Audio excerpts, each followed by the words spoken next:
Guess who's back?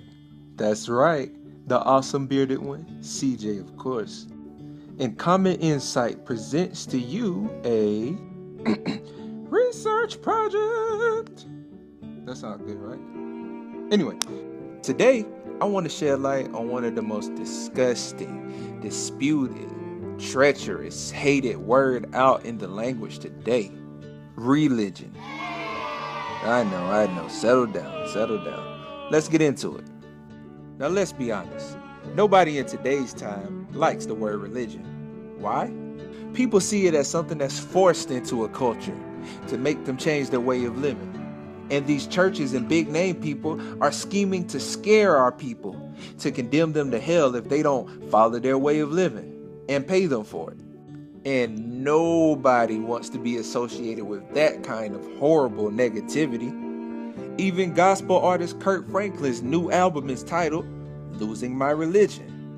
In an article, Kirk Franklin even shares in an interview that he believes, quote, religion has become a very oppressive thing. Kirk would later go on in his interview to say that religion is a prison. Well, what does religion really mean? To find out, let's go to dictionary.com. The definition here defines it as a set of beliefs concerning the cause, nature, and purpose of the universe, or a specific fundamental set of beliefs and practices.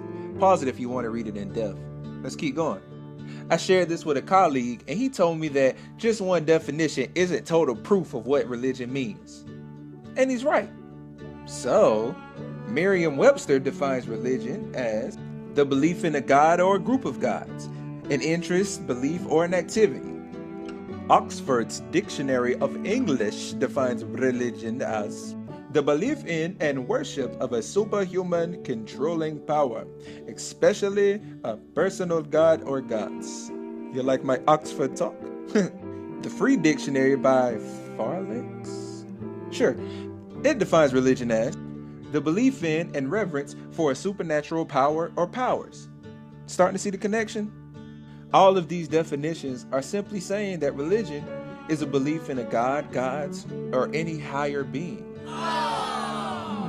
So, if religion is just simply believing, how did it get to be such a hated term? That's probably because we complicated it with different types of religions.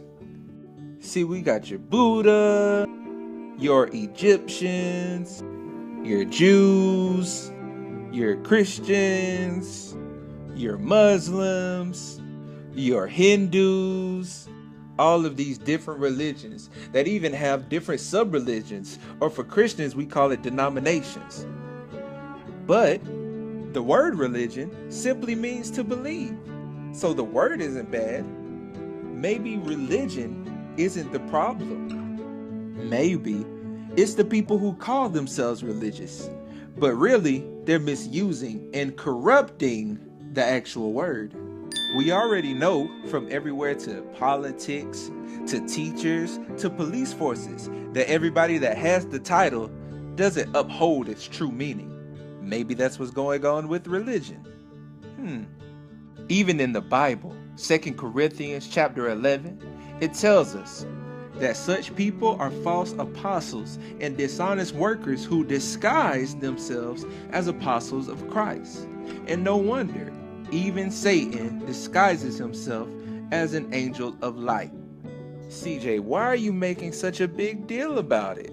Religion, it's just a word. Why are you trying to show us all this?